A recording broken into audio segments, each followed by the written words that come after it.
Okay, let's call the Sustainability Council Committee regular meeting to order on March 5th. And can we start with the roll call?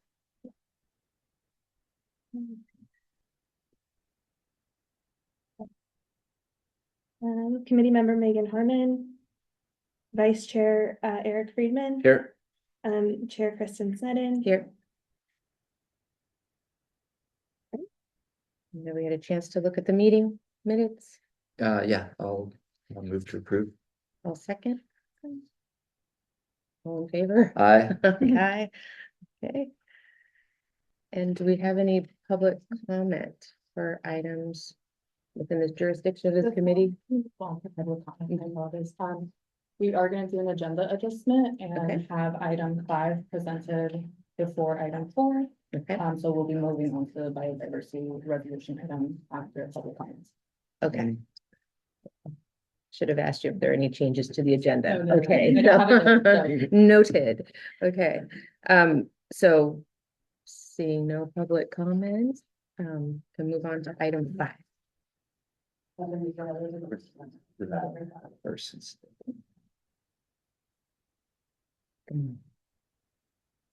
Okay, so thank you, council members, for being here today. And I'm gonna apologize in advance that I don't have slides for this item because I was on vacation until this week and couldn't get that pulled together, but this is a really important item. And so what we're doing today is just introducing a biodiversity resolution that we crafted in partnership with the Botanic Garden, and other jurisdictions in our region are also working with the Botanic Garden on a similar resolution. But before going into what the resolution is doing, really providing a foundational understanding of what biodiversity is and why it's important here in Santa Barbara. So biodiversity is really the variety of life in an ecosystem, the plants, the fauna, the insects, right? All of it, the vegetation that supports local habitats. And really the point I want to make too, because it's a lot of the work we're currently doing to support this resolution, is that native plants are the structural foundation of this, right? Native plants have co-evolved with the local habitats over thousands of years. They're better adapted to local climate and soils, providing ecosystem resilience, which is a big focus of our program. And we found that when native plants decline, really the species that rely on them often do as well. So that's sort of the important goalposts of this resolution. Biodiversity is also increasingly recognized as part of climate resilience. So we have often treated it as sort of another environmental policy, but it's becoming an underpinning of a lot of the climate action and adaptation work that we're doing.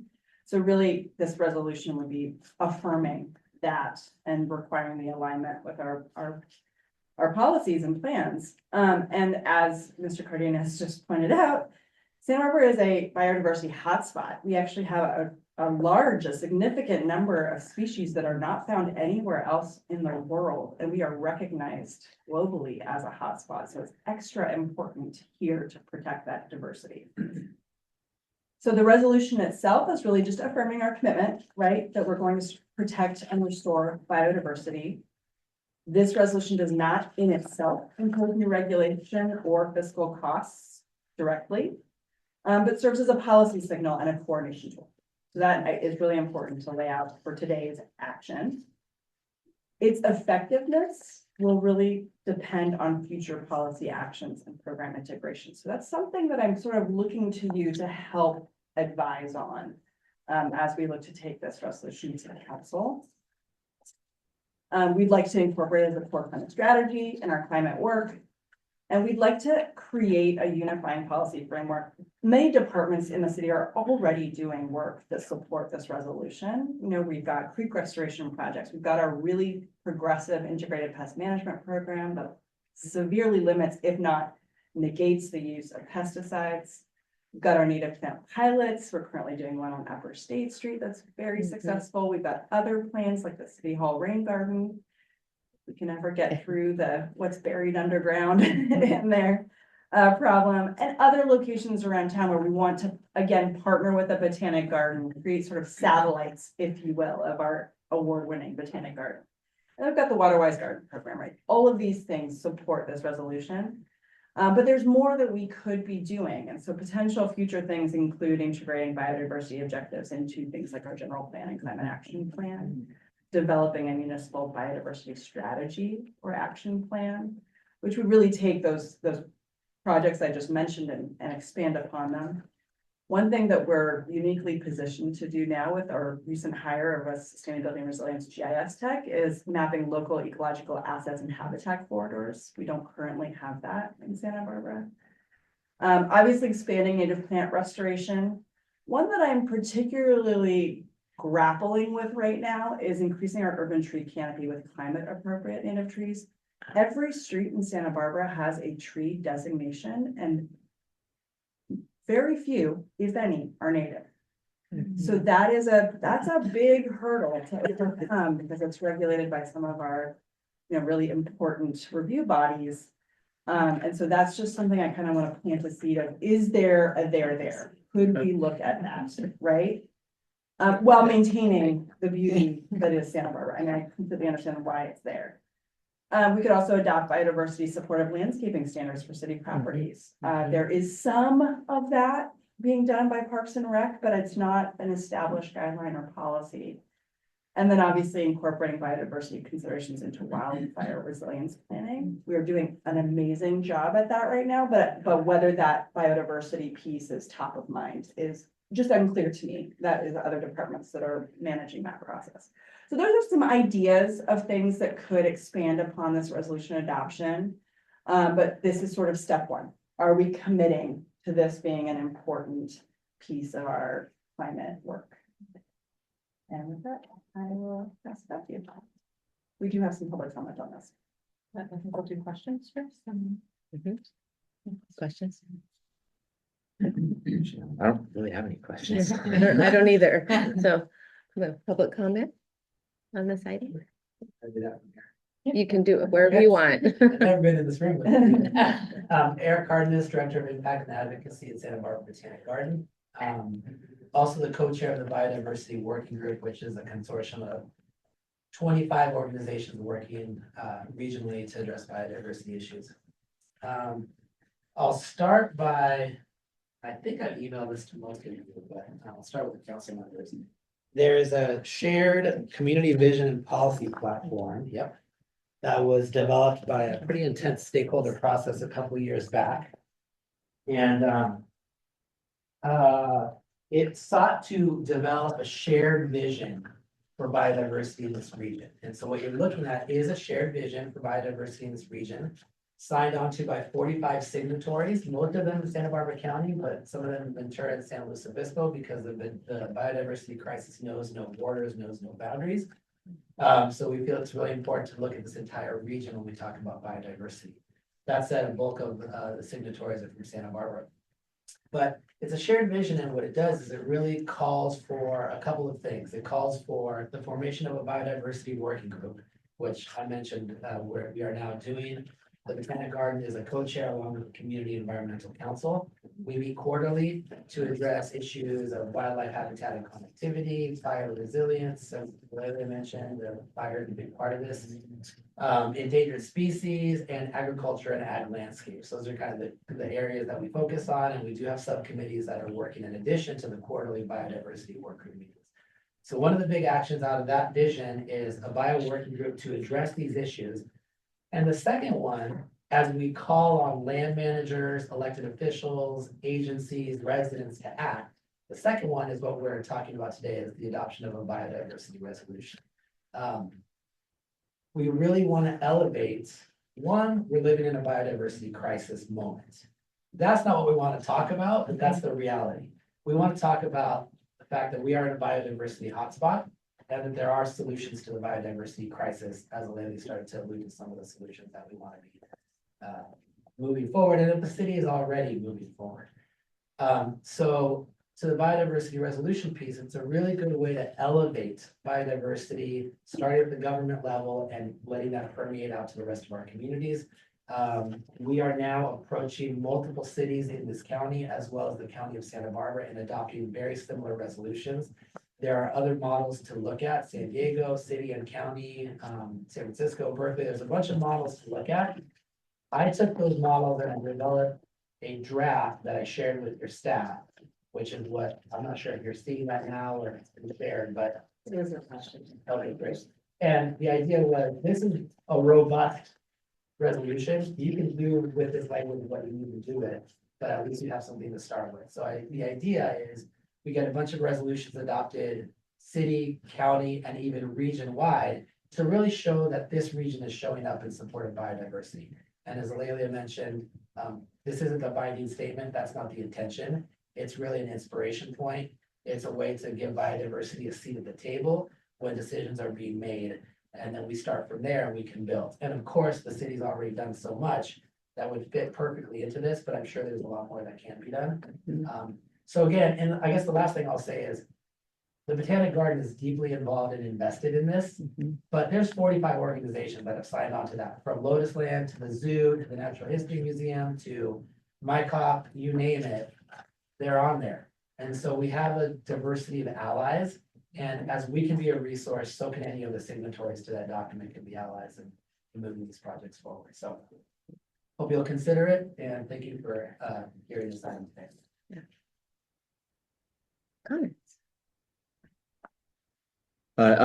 Well, first of all, fully supportive of this and want to move this up to council, and the wording that was put in there, I think hits all the things that Mr. Cardenas was just talking about, and also want to congratulate the garden on 100 on the 100th centennial this year. I think this is a great way to support that because it goes into what's the next one in 100 years going to be, and so it's got a good background, but it's a good vision and forward thinking on it. In terms of the city, just some of the challenges, I think, not unless it's those challenges, but just how are we going to implement it is going to be the key across the multiple departments in our advisory boards. And while we are doing this, one of the things that looking forward is the update to the general plan that's going to be coming. I think we're going to actually probably be starting it, I would think, next year, because that's when, it's up at the end of the decade. So it's a multi-year process to get it updated. And so we're going to want to, that would be the opportunity to really look at these comprehensively and would provide the scale that we need. So you're not going one department or the other. And then also the resources, if you're doing it out of sync with the general plan update, it might take more resources. Whereas at that point, it will be the opportunity to really look comprehensively. So that's where I think we could start focusing as we're preparing for that in the next year or two, how to implement these across that. And it also allows us to look at our boards and commissions too, because that's all part of it. So the timing is perfect because those discussions are just starting at the city for the general plan update. And it will naturally go in there, and it won't take the additional resources or staff time outside of a cycle. It's already going to be allocated for it. So fully supportive of this and looking to that as the opportunity. And just really want to thank you, Mr. Cardenas. You brought this forward. You've been, I think, talked to all of us at some point or another, our staff, working with them since last year for this, and your executive team, Mr. Windegger, and your whole staff out there. And then the other part is just the fact that there's already so much community support in organizations, I think is worth it. And it will show the benefits when we're going through the general plan update. And that's what I got. Thank you.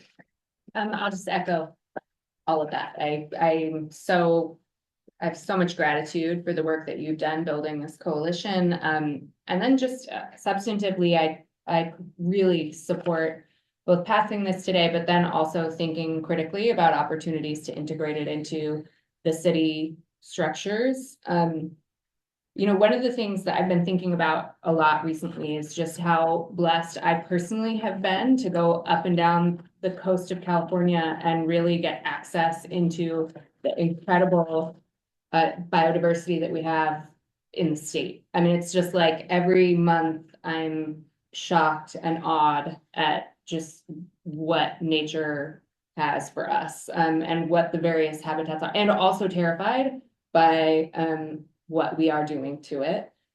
So I just feel like, frankly, maybe this is a little bit smarmy, but like it's such a moral imperative that I feel so strongly that we emphasize this in everything that we do. That I'm really grateful that it's being brought forward, and I hope to see it integrated in a really tangible way. I agree the general plan is a great opportunity to do so, But like, this is something we don't, it's very hard to get back, you know, and we need to be conscious of the work we do to prioritize it, to maintain and to rebuild. Rebuild's definitely not the right word, but you know what I mean? It could be a worse, Replan. yeah, it could be a worse word, actually. But it's so important, and I don't know, maybe I'm showing my age a little bit, that I'm so worried about it. Mhm. And I'm so grateful that this is being uplifted as an important part of the conversation. So Mhm. with that emotional comment, I'm all in. I will echo all those comments. I want to ask, is hotspot the official term for the floral region? So we're in the California floristic province, Okay. which is particular to our flora. Hotspot is just what we say because we're one of the top, I think, 10 zones in the planet in terms of biodiversity. Yeah. So hotspot is just what we call it. So I'll just ask a question because it's capitalized in the resolution, and I was just wondering, because hotspot, I don't know, maybe it's on purpose, denotes like danger zone also, like it's maybe like I don't have the answer to that. like a word that means more like, I don't know, the word that's coming to mind is not fit, but like Wonderland or like something Right. cherished, something that's a positive, like something to be protected, because hotspot sometimes sounds like maybe I think it more reverse the heat map where you would Okay. get a Right. quantifying spectrum of color. And so Right. it's hotspot because it would be red. And right. that we have many, many species. Mhm. I understand what you're saying, but that's what it's referring to. Yeah, I get that. Just thinking in reverse, like if for a fire or something, the hotspot would be a danger. But if this grew as more biodiverse, it would be great if like the color was green or something so that it's like Yeah. less risk prone. Do you know what I mean? I do. It's a minor I think point, we but have to spend a little time because something like Wonderland. not Wonderland. You know, Not, that was but- the right, worst, but worst to word use it- possible. Use but it as like, an example, right? Like Rebuild the isn't- Wonderland. Isn't Yes. it defined? I mean, not the hotspot is either, but it's not like a highly, it sounds squishy, right? concentration. Maybe, yeah, we'll look at it. Just to We'll think, look at just the to think work. about it, because like when you first start talking and thinking about hotspot, I think of that as like the withered zone. And if we want it to be high biodiversity, you don't want it necessarily to be like increasing hotspot. Right. You know what I mean? Like the Yeah, goal no, to that's increase the interesting. I think I hotspot. interpret it more of like, it's a Yeah, hotspot requires more attention. right. But as it gets hotter, Yeah, then then it is at risk, right? So that's yeah, but we can look at it that. just in terms of like, Yeah, I don't know. fair. It's so not a point. I was just wondering if it was the official name and it's capitalized. So I wondered if it was like the It is, floristic see, like, province. online. Okay, okay, Yeah. so it's like it's It's an used. accepted general term used. Okay, that's fine. Didn't want to leave with that exactly, but this is amazing. I think it's really critical that, and thank you to coming for us to lead the way, and that you've already built the coalition and all of the co-signers on that too. And I think it fits in with our ecological framework, which we haven't brought yet, but it fits right in with that. And so I think actually it could come even before the general plan as setting the tone for everything moving forward on that. And I'm thinking also the State Street Master Plan. So if this is already in place, then that's already built in there. And that's such a major downtown, which is a hot spot for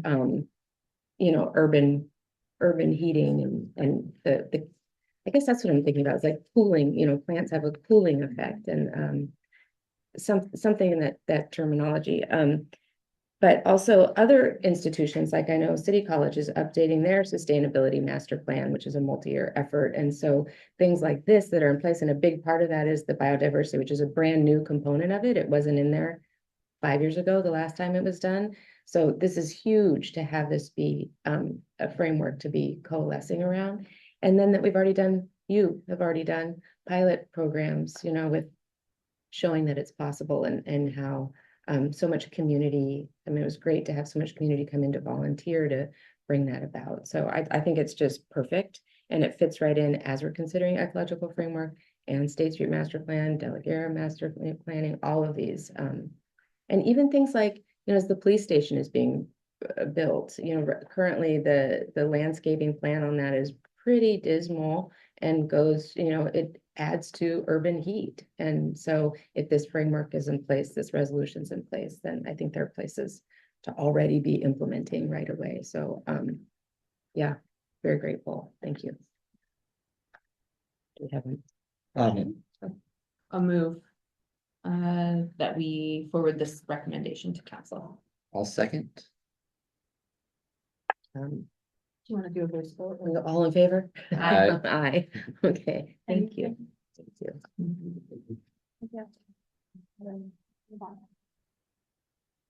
Next we have Dustin Murback and Chris Park presenting our in-place trash and recycling fee increase.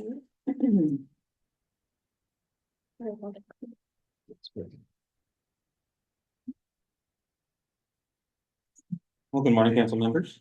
My name is Chris Clark, and I'm an environmental specialist with the Clean Community Division. One of my primary roles at the division is to manage the franchise agreement with Marlboro. I assist in rate setting and oversee the Clean SP Cleanway programs. Today, I'm presenting two proposals to increase the fee for the premium in-place service for trash and recycling collection to meet the cost of providing the service. I'll take a moment to provide a brief background on this subject.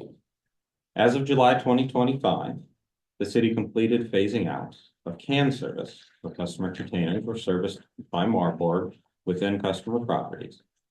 Since then, standard collection service has been curbside cart service, where customers must roll their carts to the curb on service days. Small residential customers who wish to have their carts serviced on their property may elect to pay for premium in-place service. The city waives the fee for in-place service for qualifying customers who are unable to roll their carts to the curb due to age or disability. Under the new contract, Marburg charges the city $25 per container per month with an annual CPI adjustment to provide in-place service. However, under the current fee system, the customer pays a flat fee of $44.89 per account, not per cart. The revenue from this flat fee does not cover the cost to provide the service, resulting in an annual shortfall of $1.2 million. The Clean Community FY26 budget is able to absorb this shortfall at the expense of other programs.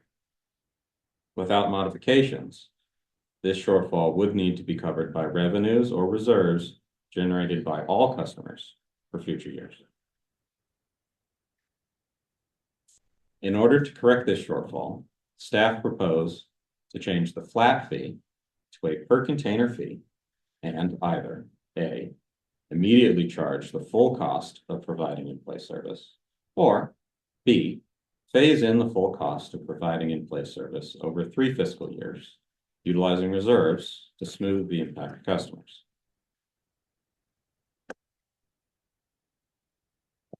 To give you a sense of the number of customers who will be impacted by this fee increase, this chart shows the total number of small residential accounts and the breakdown of the number of customers electing to pay for luxury service and the number of qualified customers with the fee waived.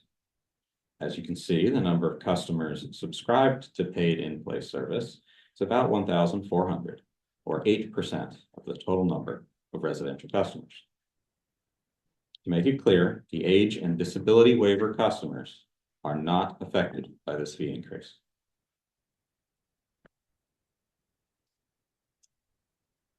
As mentioned, the current flat fee does not equitably distribute costs between in-place service customers.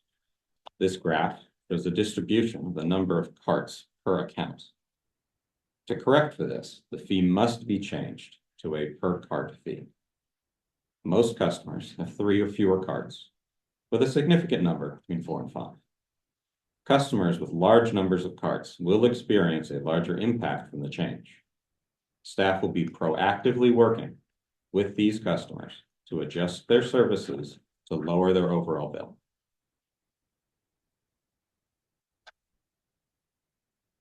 Staff are proposing 2 options to meet for the fee, to raising the fee to meet the cost of providing service. Both of these proposals solve the problem of in-place service customers not being charged the full cost of this premium service and other customers unfairly paying the difference. Option A, raise the fee immediately to $26.75 per cart per month to fully cover costs. The fee would then increase by CPI each year after that. This option requires no use of reserves. Option B, smooth the increase over the next 3 fiscal years to meet the cost of providing the service. Starting at $17.67 per cart per month. Revenue would meet costs in FY 29 when the price per cart is $29.49. The fee would then increase by CPI each year after that. This would avoid the sharp increase in cost, but would require the use of reserves to cover the shortfall in FY 27 and FY 28. The total use of reserves is estimated at about $900,000 and to be recovered from future years' rates. While this is a significantly lower use of reserves, it nonetheless uses funds collected from all customers. In the next slide, we will look at how these fees impact representative customer bills. Here we can visualize the total fee cost for representative customers with 3, 4, and 5 carts with option A. The fee jumps in FY 27 and then increases with CPI after that. To be clear, this is in addition to the rates paid for service, not the total bill. Here we can see the total fee cost to representative customers with 3, 4, and 5 carts with option B. The increase is less in FY 27 and is raised by about $6 per cart until FY 29, when it equals the cost of providing the service. Then increases with CPI after that. As we can see in both scenarios, customers with more carts will see a greater impact to their bill. So how can we help paid in-place customers lower their overall bill? Number one, they can unsubscribe from in-place service and roll their carts to and from the curb. They can reduce the number of containers they have by consolidating several smaller carts into fewer larger carts. And again, staff will be proactively reaching out to customers with high numbers of carts to work with them on their options before this is implemented. Customers should also check to see if they can receive a waiver as a qualified customer, which includes being the age of 80 years and older, or having a disability, can be demonstrated through a DMV record or a note from their doctor, and attesting that there are no other household members who can roll the carts instead. Customers wishing to make service level changes, including applying for a waiver, should contact Marburg Industries. Customers who have any other questions related to their trash and recycling service are encouraged to contact the Clean Community Division.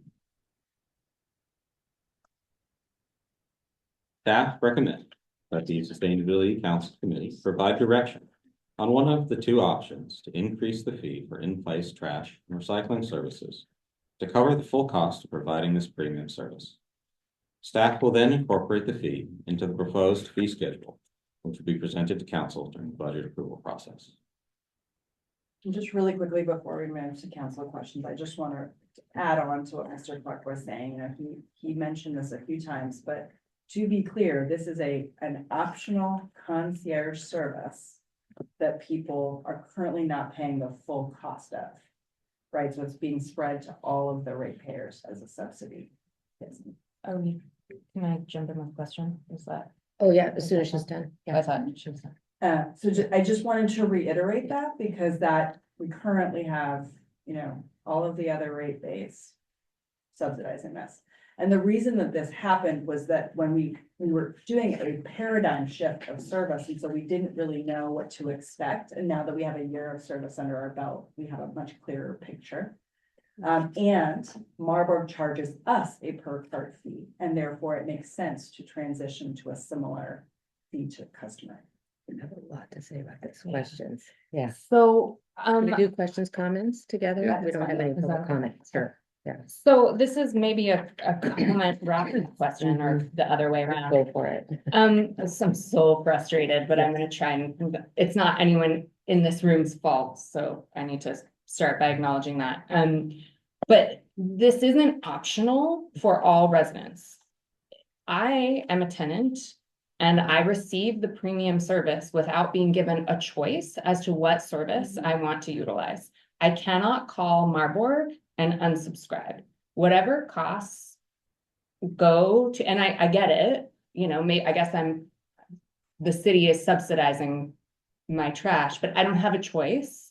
Many tenants don't have a choice. And that graph that shows there's like these users that have 5 or more trash cans. Well, that's my complex. All of us are renters. None of us have a choice. And it's not like, oh, there's this one user that's like taking advantage of the system. These are actually tenants for the most part. I can almost guarantee, like, I can't call Marburg, you know? I mean, I can't unsubscribe. I could ask my landlord. I don't even know who my landlord is, by the way. That's like a whole other, I could ask Meridian, but like, they don't return my calls, you know? So this is actually much more complicated, I think, than just saying, these people are getting a premium service and they should pay for it. Like, that's not actually what's happening. Like, tenants are gonna pay for it. And so maybe that's okay, but I think maybe the framing could benefit a little bit from some sensitivity around the fact that it's not just like the wealthiest among us who want this premium service. It's actually people who have no control over some of the systems that govern their lives, who pay for these costs. Like, I will pay for this, and that's fine. Maybe I should, but I also don't get a say in what I'm paying for. And so that's like, I would just maybe encourage us to have a little bit of sensitivity around that. And also, have we thought about opportunities, or is it just, this is such a private matter, what your landlord chooses to do and the costs they pass along, that there's no opportunity for us to facilitate choice? I mean, I guess my frustration is like, I can't choose premium or not, but I am gonna have to pay. And so is there some way, have we thought about that? Or is that just such a private matter that we can't really do anything about it? There's a couple of things I'd like to respond if I may. First of all, we can get data on how much of it's multifamily versus That would single be family. awesome, yeah. And my gut, I'm gonna look to our data folks, is that it's actually mostly single family. So but that's an interesting point to make, right? Yeah. Additionally, it's not the city paying for it, it's all of the ratepayers that are paying for that subsidy. And so that's a moral imperative to you. Like, I don't know, right? That's your question of like, is that justified? I think with Prop 218 requirements, there's some real question marks there legally. You know, I think because of the waiver customers being, that's a community service that we're doing, there's more. Did you want to step in, Mr. Murray? Yeah, I will just add one component of this is that there are different rules for the charters for in-place service for what we categorize as small residential, which is 1 to 4 dwelling units, and large residential, which is 5 or more. This does not apply to any of the 5 or more residential. We have 4, so. So the point certainly stands. It made you put in there. Oh, well, that's the last thing. Okay, yeah, I think that's But a it's a great valid point. shout, yeah. I think it's just a bad week to have this conversation, to be honest. sure, yeah. But I do think this is a concern, and I don't know if, you know, I would hesitate even to go further getting involved. Like, there's just so much complexity here, but I do think it's really hard. Like, these costs are gonna get passed on, and maybe it is multifamily. I mean, I look at my neighborhood and it's not it's not single family homes. It's all multifamily, and most people are doing in place on my street. Maybe we're just a unique street. But I will say, like, I'm frustrated. It's not a good look. It's not, there's nothing. But it is what it is, I guess. And if we are subject to legal challenge, if we don't increase the prices are what they are. And I guess my not very astute comment is just, I would beg us to do option B. You know, that's it, I guess. Let's do 2 rounds, because Yeah. there's questions, comments, and then we might want to go back around again. Yeah. So I had the same question of who were the users of this, especially if it was tenants, because one, it's to the point, it would get passed on in rents. Ultimately, that's where, so either way, it would get passed on to the tenants. The other question that I would, before I could even make do we have to make a decision today? Or is this one where, because you're trying to do this for the budget, right? So is this one where you could pass on the questions that we have and we don't actually have to take a position today? For a couple, and a reason is for a couple of reasons. One, it gets to what you mentioned earlier. It's the Prop 218.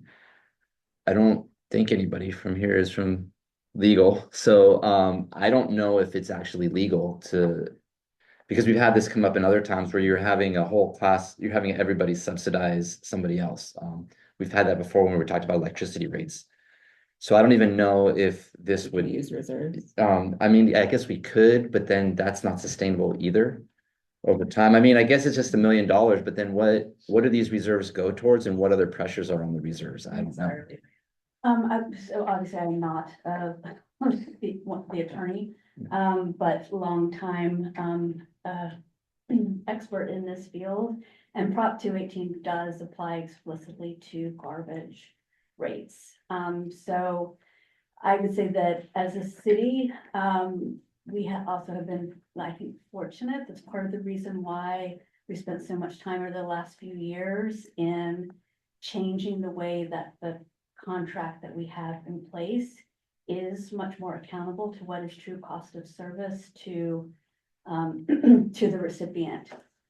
And that this is still an evolutionary process because we just made this huge shift in getting more transparency about what that service looks like. It's important that we're showing a good faith effort, that no one customer base is unduly subsidizing another customer base.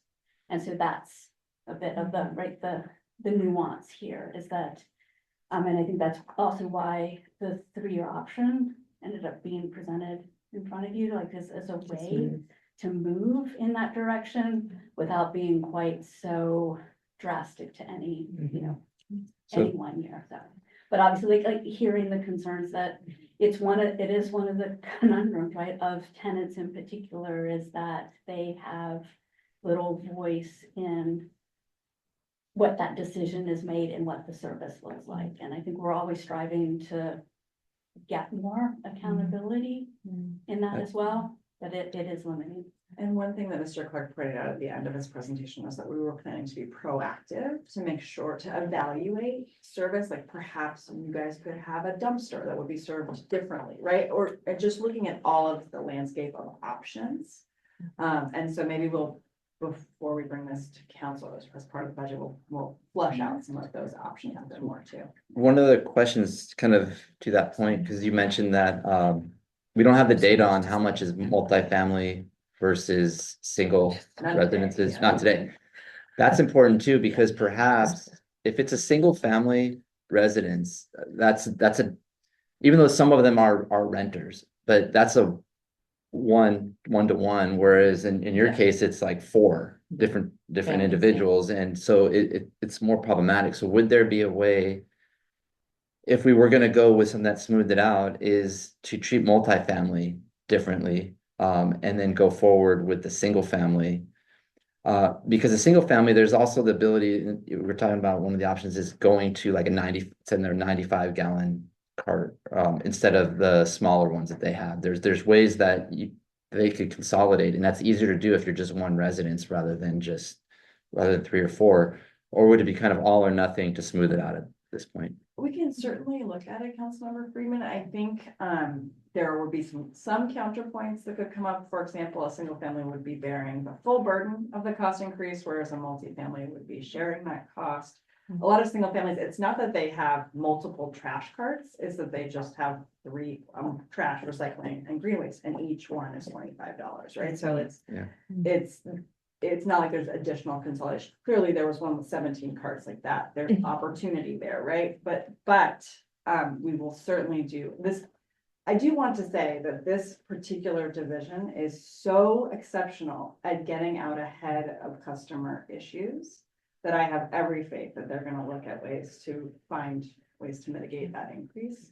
But in some cases, it just won't be. Yeah. It's not you guys. Yeah. So the last question, are there any pressures on reserves right now that we are also unaware of that could be coming up that we'd have to dip into reserves for other things? Because that- taking $1 million hit, There are not currently, and we do have our business manager here, Mr. Martina, if needed, but there are not, like, as mentioned this year, we can absorb that 1.2 million. It will put pressure on our reserves in out years, which we recover through rates. So again, that's the spreading it out amongst ratepayers, right? So just to consider, because we have to meet our city reserve policy. And if I can just add to that quickly, this fee only applies to our small residential sector, so that's the 1 to 4 units. But any cost to our reserves, or if we need to generate extra revenue from rates to pay for this, that's gonna come from all sectors. That's gonna come from large family residential, which is mostly apartment buildings, and then also commercial customers. So having this fee pay for itself, though, take away any burden that's placed on the other customers who are not necessarily receiving the service. and this is the last question as a follow-up to that. Do we have, see if I can word this right. What would a percentage increase across the board to every user be if we had to repay? Is it 1.2 million? Is that what, or That's for 900? this fiscal year, next fiscal year for the smoothing would be 900,000. So we're talking $2 million. So what would that be? And you might not have it today. This is another reason why I'm kind of hesitant to make a decision without, Mhm. if we spread it, if we went with smoothing it out, and as you just said, it would go to all of users throughout the entire city. And that's $2 million. Is there a percentage increase that would go on the bills of everyone? Because we're already raising rates on, trash, water and everything. Would it be another 1%, 2%, a 0.5%? And Allow me to clarify some numbers there. The 1.2 million we are able to account for with reducing current programming. That's not coming out of our reserves at this Okay, so stage for FY26. The 900,000 will be spread across through until FY29. So that will be about 600,000 coming out in FY27 and 300,000 coming out in FY20. And to add on, we potentially could also mitigate that through reduction in programs. However, as you will see, this division is offsetting a lot of general fund costs Yes, and you are. therefore has reduced its ability to be as nimble. So one thing, if, I don't think it would be that much, but if we could get, for the discussion, what it would be for all the bills, because that's gonna come up. And we have to be very careful with that discussion because of what Ms. Irely said. We do not want it to look like all of the ratepayers are paying for this service. Mhm.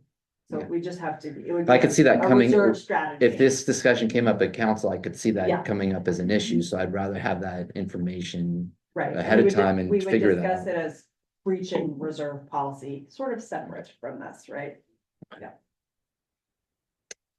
I want to back up to Marburg.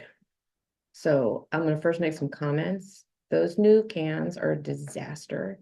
I feel like they gave us misinformation. I know people, myself included, that I used to be able to roll my cart out just fine, but because of the new shape and the way that they're long, they're heavy, they tip over. So there are a lot of people who are under the age of 80 who now no longer can even manage their carts. They're heavier.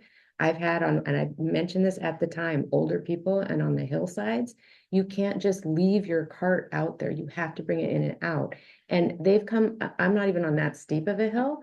They have, we line them up, we get them just right. We follow the instructions. They've left all these instructions. Sometimes they just don't pick them up because we didn't line it like, I don't know, within a millimeter or something of what it is that they wanted. So you're paying for that. And like, oh my gosh, my recycling bin is over bursting. Well, no, it's technically closed and like they can take it, but because the position wasn't exactly what they wanted, they did not pick it up. And I know that's something I can call them and talk to them about. I have older residents all over the place on the hillsides there who are like literally wrestling with their cans and cannot even do what Marburg is asking them to do. And they're under 80 years old, but can't deal with their cans. And Marburg up and down said that wasn't going to be a problem, wasn't going to be an issue. I've had other residents who just have a hard time verifying to Marburg, justifying to them that they should come and pick up their cans, and then they treat it like it's like this luxury premier service. But what we had before, but we're being charged more for.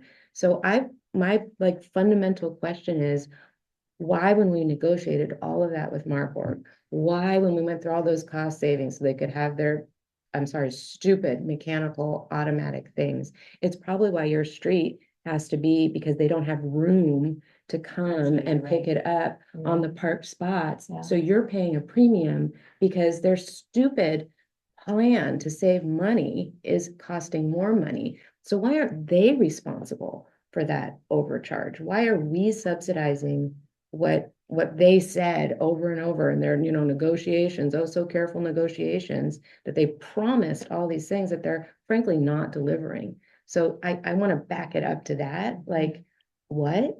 Again? Like, I don't want anybody to be paying for their mistake. That's how I see it. So what is like the legal area of that? We have a contract. They said this was going to be the rate. Like, I'm kind of surprised to hear that we've been subsidizing them at all. Like, why? So a few things. And this isn't directed at you. No, no, I I'm understand. just so aggravated with Marburg, and I feel like we were sold a bill of goods yet again. The policy lever that we have to address what you're talking about is our waiver policy. We set the policy of who gets a waiver, and that can be, But they're not delivering. People are getting waivers because they physically can't deal with these new, heavy, different dimension, they're weighted wrong. so people who are Canisters. eligible for a waiver are not Mhm. getting waivers, obviously. Or Well, there are people who aren't disabled and who aren't aren't 80. eligible, right, so who that's what I'm still saying. can't We deal can with- expand upon that policy. We can lower the age, we can say infeasibility, right? There are policy But then changes. somebody else is gonna have to subsidize that. I mean, there is a cost to the service. It is a voluntary service. It's not part of our base rates. And so in fact, for the attorneys, Marburg can charge us whatever they want for it. And I know that it's a hard paradigm shift, that we used to offer it for free when it was cans. But that was also being subsidized by all of the ratepayers, right? That was a problem legally. And so that was the attempt to fix it in this. I understand, this is the first time I'm hearing. But I'm issues, talking about that's- Marburg not delivering what they promised. Right, and so that's something we have staff that oversee that contract and should be communicated with if that's happening. And this is the first we've heard of. So you're the one to communicate Really, with. Mr. Clark. I mean, yes, I am the one for you to communicate with. Okay, And Mr. Clark is who liaises. And we've had a number of issues, and we were very explicit with Marburg for the waiver process, because Mhm. they were being very strict about proving eligibility. We, mhm, per several council members' requests, asked them to just back off. If someone mhm, basically asks them, you give it to them, mhm. which does result in, some abuse, I'm sure, but that's better than making sure Oh, that I don't anyone think is not so. served. I know right? older people who don't want to use a waiver because they feel ashamed. They, Right. and Yeah. my point is, because of their change in how they want to operate, people who used to be able to carry their can up and put it out and not worry about it Mhm. are now having a lot of Well, difficulty, that is somewhere. including myself Right. at 54 years old. I have a hard time with the can. And that is somewhere It's where like- staff can help and will help, right? So you Mhm. need to be communicating with us. Okay. We will ensure that Marburg is meeting their promise.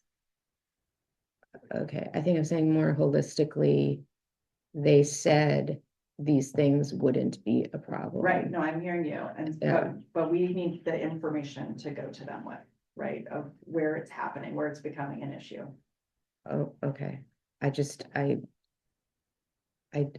don't think I understand why we are, so this whole subsidy is just for the waivers?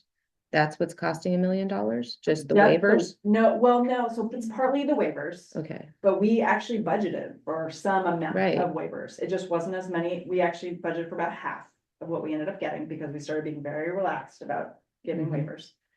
And then there were, the impact for the remaining that ended up signing up, we didn't think as many would sign up for the additional fee, and quite a few did.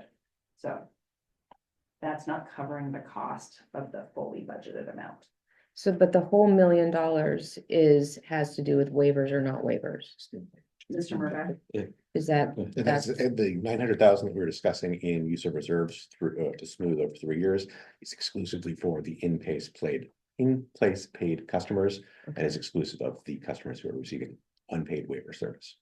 So not the So, ones- yes, not the waivers.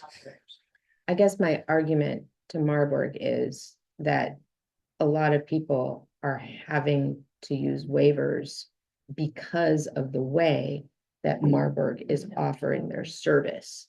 And that feels like they misled us when they said, I mean, I asked about the hillside over and over and over, and that's not gonna be a problem. Our trucks can handle this. And I'm on a slope that isn't even steep. It has a curb, it has a sidewalk, it has like not even what you're having further up, and they can't handle it. And that to me is, I think we're subsidizing more waivers than we would need to, because they misled about how their service could be provided.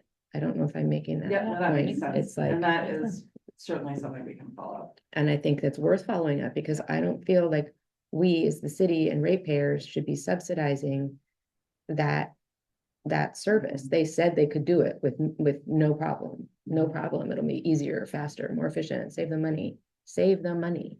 And if it's saving them money, because they don't have to pay for drivers or operators, but ratepayers are subsidizing that because their trucks simply cannot handle hillsides.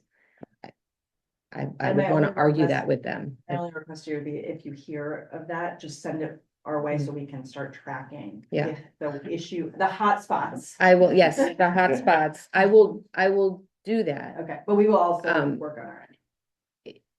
Yes, but just fundamentally, I feel like the bill should be on Marburg.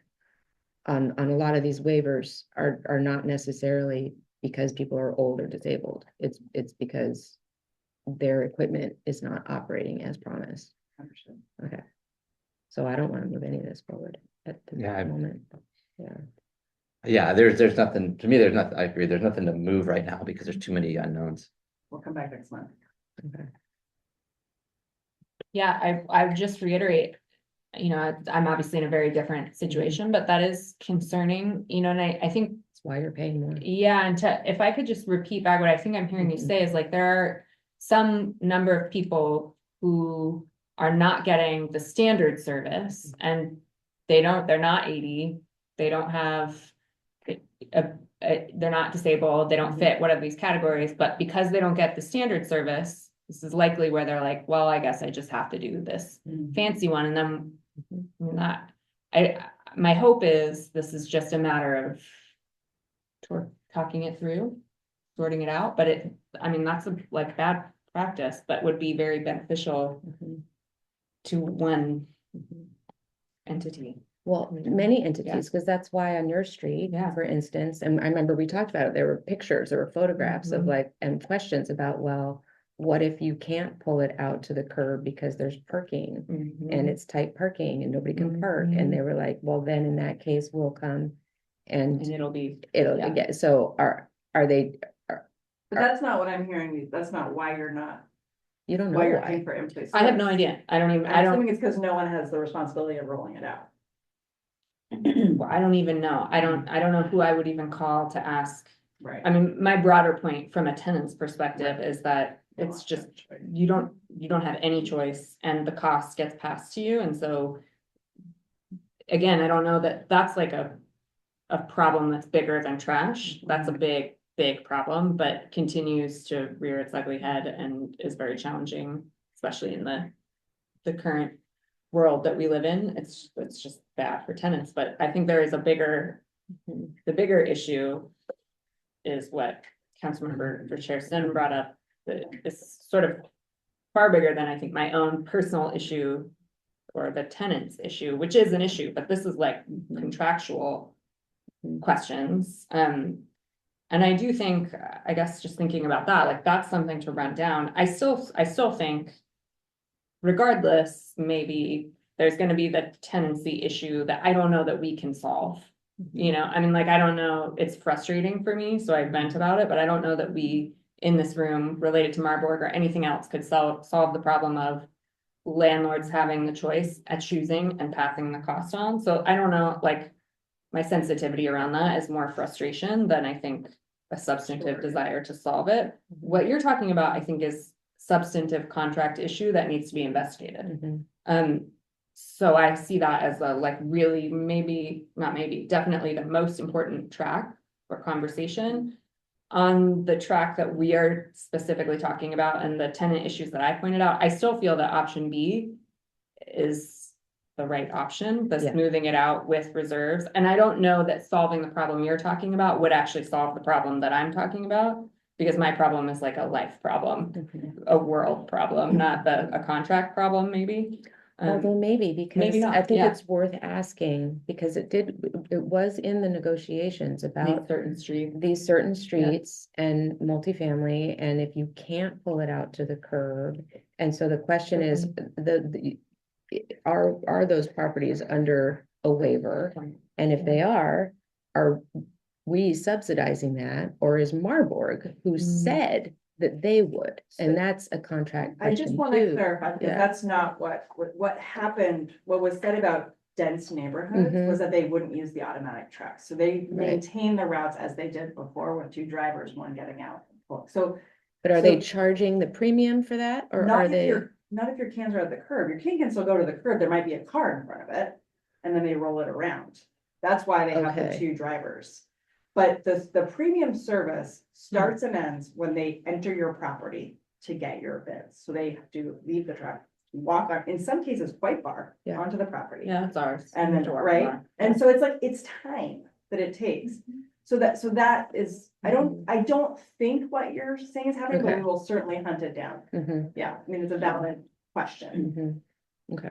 Councilmember Harmon, to the tenant issue, I too am a tenant in a 4-unit or less. Mm. There is a logistics issue in that, at our location, we share trash cans with other tenants. And so from the landlord's perspective, the question is then, once a week, which tenant is gonna roll it out?